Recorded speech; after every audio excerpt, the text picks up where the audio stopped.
Hi there, it's Tony here, and today we're going to be studying this absolutely fantastic book by Napoleon Hill, Think and Grow Rich. Think and Grow Rich. This is a book that will help you succeed in any line of work and to do and be anything that you can imagine. Think and Grow Rich is a philosophy of achievement. We're studying step 2, faith. Faith is defined in the Oxford English Dictionary as trust in somebody's ability or knowledge, or trust that somebody or something will do what has been promised. Faith is the head chemist of the mind. When faith is blended with thought, the subconscious mind instantly picks up the vibration, translates that into its spiritual equivalent, and transmits it to infinite intelligence, which we refer to as the universe, as is in the case of prayer. Faith waits for you to find it. The emotions of faith, love, and sex, when mixed with any thought and impulse, will give it greater action than any of those emotions can do on their own. Faith is something that we've all got inside us, but sometimes it's hidden, sometimes it's disguised. Sometimes we just don't know where to go to look to find our faith. But all that faith really is belief. And we can create our beliefs. We can enforce our beliefs onto ourselves. Repetitions of affirmations. Faith is a state of mind which can be led or persuaded through the use of affirmations to the subconscious mind, which uses the principle of autosuggestion, which we also know as self-talk. Faith's a state of mind which we can develop at will.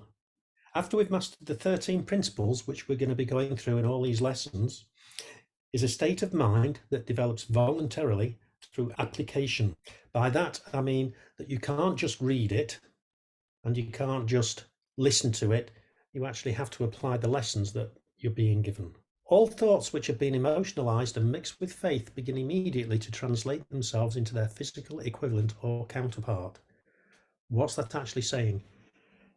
If we have our thoughts which are mixed with emotion, and then that emotion goes into our faith, our belief, that will immediately start becoming what it is that we're thinking about, what we believe in, and what we get emotionally involved with. So it's really important when we're going after something that's really big, is that we get that emotional involvement with it and keep on affirming that to ourselves until it becomes a belief, and then we can move forward and it will come to pass. There's no such thing as bad luck. From this, you'll understand that the mind will act on negative thoughts in exactly the same way that they will with positive thoughts. There's millions of people who believe they're doomed to the fate of poverty and failure because of this strange force, and they believe that it means they have no control over their luck situation. But there's absolutely nothing to stop you deceiving your mind. Perfection comes from practice and action. It won't come from just reading the information or listening to it. You have to apply it. Thoughts that dominate the mind. Well, it's a well-known fact that we'll believe whatever we repeat to ourselves, regardless of whether it is a fact or whether it's fiction.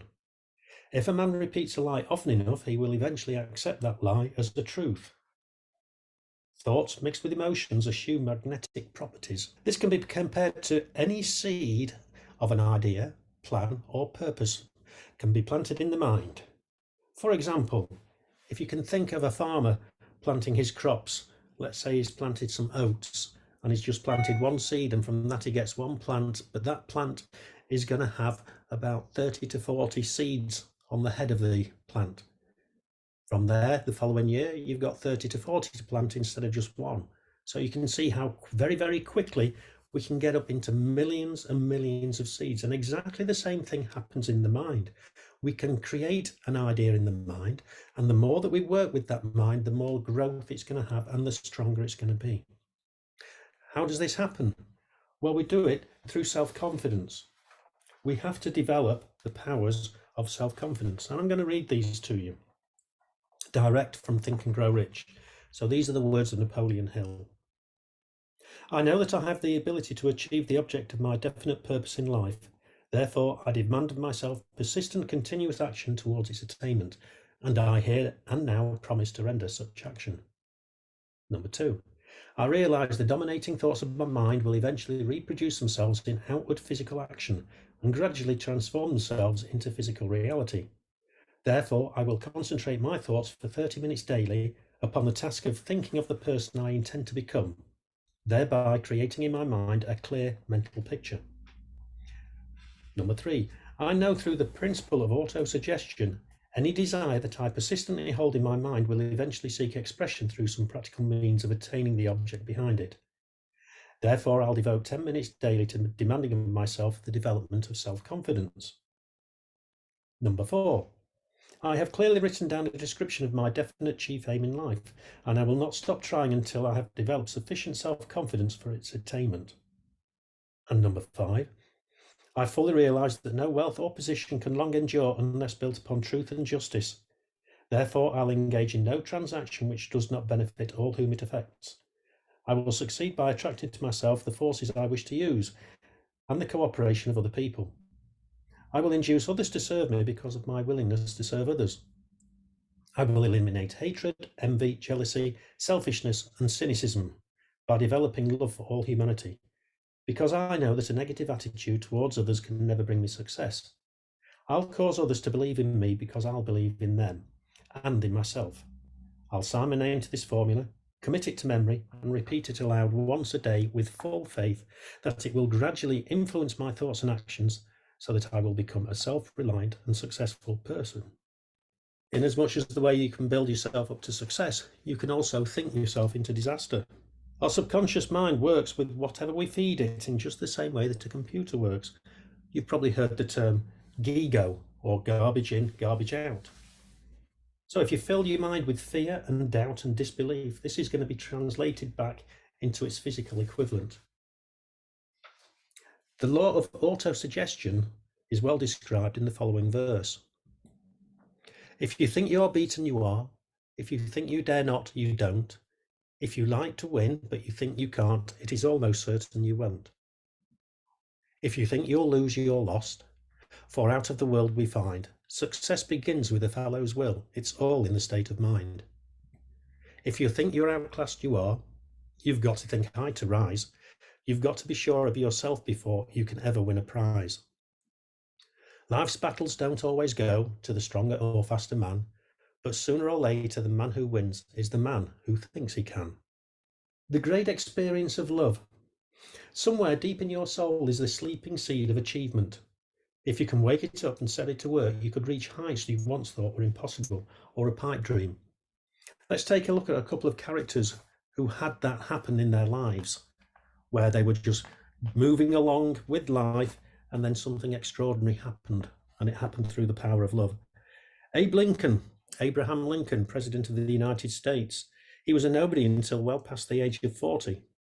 But when he experienced love in the form of Anne Rutledge, things started to change for him. She was the only woman that he ever truly loved, but sadly he lost her, and he ended up becoming one of history's truly great men.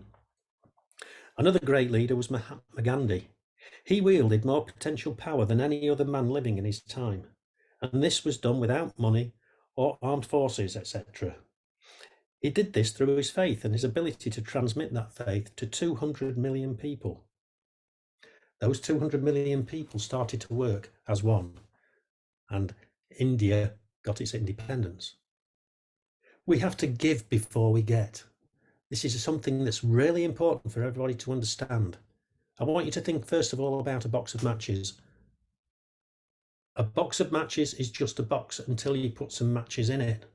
You can start a fire with a box of matches, a massive fire. You can start an inferno with a box of matches, just one match. But if you haven't put anything in there, you're not going to be able to start the fire, are you?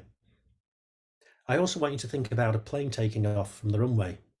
When it's on the end of the runway, the pilot puts the engines onto full bore. It hurtles down the runway on full power, and then it takes off, and it continues to push and push and push until it gets to its cruising height. And once it's got to its cruising height, then it can back off a little bit, ease back on the throttle, and now it's heading towards where it wants to go. But you have to give first. In anything that you're trying to achieve, you've got to give first. So, the main points that we've got from this chapter on faith. Faith is indispensable for success. Faith is induced and strengthened by instructions that you give to your subconscious mind. There's 5 steps to self-confidence, all of them within our present power. Now, you see how you can think yourself into disaster or think yourself into victory and happiness as the result of the very same circumstances. You can choose as to how you perceive a situation. We can either have a pity party or we can celebrate and look for the lessons.